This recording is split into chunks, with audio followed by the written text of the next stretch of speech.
ఇటీవల కాలంలో మీరు చూస్తే సంవత్సరం కంటే 3 నెలల కంటే ముందు ఎవరికి ఆనందమే లేదు, బయట వచ్చే పనే లేదు. ఎక్కడ చూసినా విధ్వంసం, ఎక్కడ చూసినా దాడులు, కేసులు, ఇవి తప్ప ఏమీ లేని పరిస్థితి నుంచి 15 నెలల్లో మీరిచ్చిన మ్యాండేట్తో ఈరోజు మిమ్మల్ని అందరినీ ఎంత ఆనందంగా ఉన్నారంటే నిజమైన స్వాతంత్రం ఈరోజే ఈ ప్రాంతానికి వచ్చిందని అనిపిస్తూ ఉంది. ఆ రోజు ఎన్నికలప్పుడు వచ్చాం, నేను మా మిత్రుడు పవన్ కళ్యాణ్ గారు, అదే మరిగా బీజేపీ ముగ్గురం కలిసి ఆ రోజు మీ అందరికీ ఒకే మాట చెప్పాం, అభివృద్ధి చేస్తాం, సంక్షేమ కార్యక్రమాలు ఇస్తాం, సుపరిపాలన అందిస్తామని ఒక్క మాట చెప్పాం. దాంతో ఎప్పుడూ రానంత విజయాన్ని మీరు ఇచ్చారు. మొత్తం చూస్తే 57% ఓట్లు, 94% అభ్యర్థుల గెలుపు. ఇది ఒక చరిత్ర.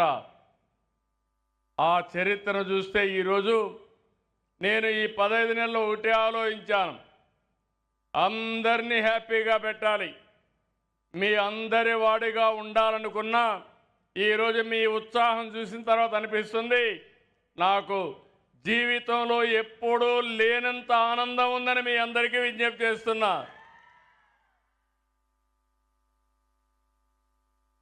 దుర్గమ్మ దసరా ఉత్సవాలు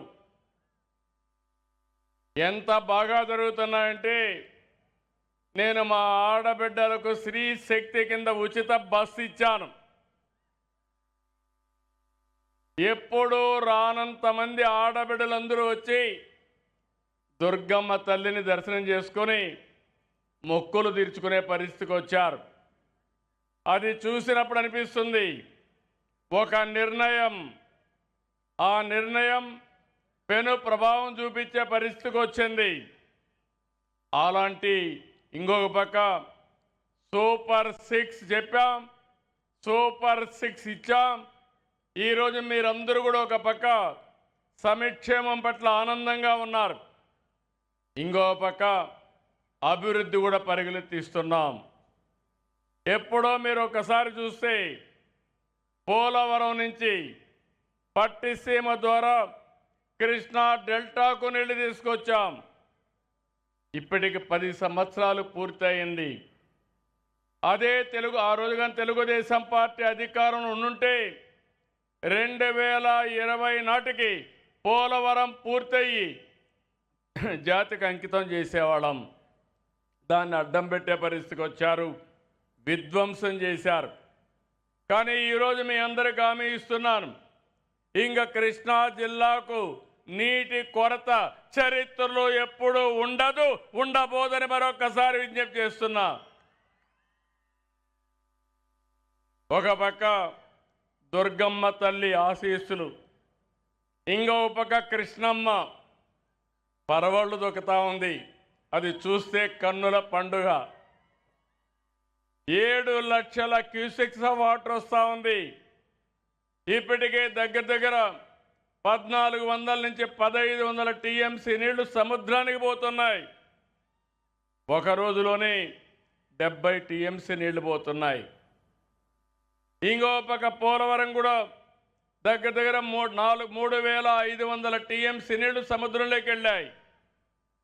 ఇది చూసినప్పుడు రాబోయే రోజుల్లో ఇంకా మంచి జరుగుతున్న దాంట్లో ఆలోచనే లేదు. అమరావతిని ట్రాక్లో పెట్టాం. కేంద్రం 15,000 కోట్లు ఇచ్చారు.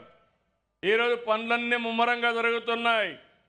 3 సంవత్సరాల్లో విజయవాడ నుంచి బయట పోయిన వాళ్ళు తిరిగి విజయవాడకు వస్తారని కూడా ఈ సందర్భంగా మీకు విజ్ఞప్తి చేస్తున్నా. అది ఈ దసరా ప్రత్యేకత. ఈ జోష్ ఎప్పటికీ ఉండాలి. ఈసారి ఎన్నో నేను ఉత్సవాలు చూశాను. 5 సంవత్సరాలు అధికారం ఉన్నప్పుడు చూశాను, ప్రతిపక్షంలో చూస్తే ఏ రోజు కూడా ఏ పని కాకుండా ఉండే పరిస్థితి. కానీ ఈరోజు విజయవాడ ఉత్సవంతో విజయవాడ ఒక నూతన ఉత్సాహంతో ముందుకు పోతా ఉంది. అయితే ఈ విషయంలో ఒకటి గుర్తుపెట్టుకోవాలి, సంక్షేమ కార్యక్రమాలు అవసరం, అభివృద్ధి కార్యక్రమాలు అవసరం. అదే సమయంలో మనకు మానసిక ఆనందం కూడా అవసరం. ఆ మానసిక ఆనందం ఇలాంటి ఉత్సవాలే ఇవ్వగలుగుతాయని చెప్పి నేను మీకు తెలియజేస్తున్నా. మన సాంప్రదాయాలు కాపాడుకోవాలి. ఈరోజు విజయవాడ ఉంది. స్వాతంత్ర సమరంలో పోరాడిన యోధులంతా ఇక్కడి నుంచే వచ్చారు. సినిమాలో ఉండే డైరెక్టర్లు మొదలుకొని, ప్రొడ్యూసర్లు మొదలుకొని, కడాన నందమూరి తారక రామారావు గారు, అక్కినేని నాగేశ్వరరావు గారు కూడా ఇక్కడి నుంచే వచ్చారు. ఘంటసాల కూడా ఇక్కడి నుంచే వచ్చారు. ఇవన్నీ మనం చూసినప్పుడు ఇది ఒక చరిత్ర. ఇక్కడ అందరూ కూడా దేశ విదేశాలకు వెళ్ళారు, బ్రహ్మాండంగా రాణిస్తున్నారు. ఇప్పుడే మిత్రులు చెప్పినట్టు ఒకప్పుడు హైదరాబాద్ నగరం, ఇక్కడి నుంచి వచ్చిన వాళ్ళే హైదరాబాద్కి వన్నె తెచ్చే విధంగా పనిచేశారు. నేను అందుకనే ఈరోజు మీ అందరినీ కోరుతున్నా, మన నృత్య రీతులు కానీ, పాటలు కానీ, జానపదాలు కానీ, సంగీతం, సాహిత్యం, కళలు, ఇవన్నీ మన సాంప్రదాయంలో, సంస్కృతిలో భాగం. ఈరోజు ఆధునీకరణలో అన్నీ పోగొట్టుకుంటున్నాం. కానీ మనం గుర్తుపెట్టుకోవాల్సిన అవసరం ఉంది. ఇలాంటి కార్యక్రమాలు చేయగలిగితే మళ్ళీ అలాంటి సాంప్రదాయాలన్నీ మనం నిలబెట్టుకునే పరిస్థితి వస్తుంది. ఈరోజు నేను ఇక్కడ చూశాను, ఈ సొసైటీ ఉంది, సొసైటీ ఫర్ వైబ్రెంట్ విజయవాడ ఉత్సవాలు చేశారు. నేను ఈరోజు మీ అందరికీ విజ్ఞప్తి చేస్తున్నా, ఒకప్పుడు దసరా ఉత్సవాలంటే కలకత్తా, దసరా ఉత్సవాలంటే మైసూర్. ఈరోజు దసరా ఉత్సవాలంటే కలకత్తా, మైసూరే కాకుండా విజయవాడ కూడా. భవిష్యత్తులో ప్రపంచం మొత్తం గుర్తుండేది దసరా అంటే విజయవాడ అని చెప్పి నేను మీ అందరికీ తెలియజేస్తున్నా. ఆ స్థాయికి మనం తీసుకుపోవాల్సిన అవసరం ఉంది. ఈరోజు 6 చోట్ల విజయవాడ ఉత్సవ కార్యక్రమాలు నిర్వహిస్తే 2.5 లక్షల మంది వచ్చారు. Ghantasala Sangeetha Kalasala, Tummalapalli Kalakshetram, municipal stadium, Ponnami Ghat, Ibrahimpatnam, Gollapudi expo గ్రౌండ్స్లో కళారూపాలని, ఈవెంట్లని అద్భుతంగా చేశారు. ఇన్ని ఈవెంట్లు ఇంత బాగా చేయడం అనేది అసాధారణం. కానీ ఇక్కడ చూస్తే 280 ఈవెంట్లు జరిగాయి. చరిత్రలో ఎక్కడ కూడా ఇన్ని కార్యక్రమాలు చేయడం ఇదే మొట్టమొదటిసారి. జానపద నృత్యాలు కానీ, బుర్ర కథలు, అరికథలు, తోలుబొమ్మలాట్లు ఇవన్నీ బాగా ఆకట్టుకున్నాయి. ఇంకో పక్క ఈరోజు సినిమా ఈవెంట్స్ కూడా కండక్ట్ చేసి పెద్ద ఎత్తున ముందుకెళ్ళారు. ఇది కాకుండా హెలీ రైడింగ్ ఏర్పాటు చేశారు. ఇందులో కూడా ఒక 2,000 మంది పాల్గొన్నారు. అన్నిటికీ అనూహ్య స్పందన వచ్చింది. ఇక్కడ నేను చూశాను, 700 స్టాల్స్తో నిర్వహించిన అతిపెద్ద ఎక్స్పో ఇది. విద్య, రియల్ ఎస్టేట్, ఆటోమొబైల్, వ్యవసాయం వంటి రంగాల్లో స్టాల్స్ అన్నీ ఏర్పాటు చేశారు.